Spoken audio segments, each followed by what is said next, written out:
2 चम्मच तूप टाकून घेऊया.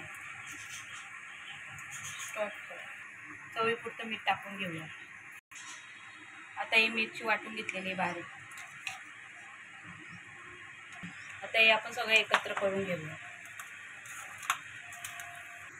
हे असं सगळं आपण एकत्र करून घ्यायचं सगळं. हे बघा आता बॅटर मी तयार केलेले आहे. असं आपण वडे बनवून घेऊया. असं गोल पूर्ण वडा बनवून घ्यायचा. असं थापून घ्यायचं. थोडंसं हाताला पाणी लावून घ्यायचं. हे बघा किती छान पद्धतीने आपण असे वडे करून घेतले.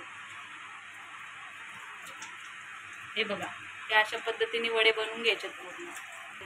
आता हा वडे आपण तळून घ्यायचे तेलामध्ये. तेल मी पहिल्यांदा तापून ठेवलेलं आहे.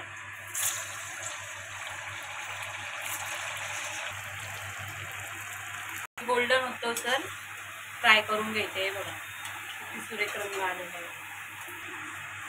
हे बघा अशा पद्धतीने चांगले गोल्डन होतो सर फ्राय करून घ्यायचे. हे बघा अशा पद्धतीने आपले वडे साबुदाण्याचे तयार झालेले आहेत.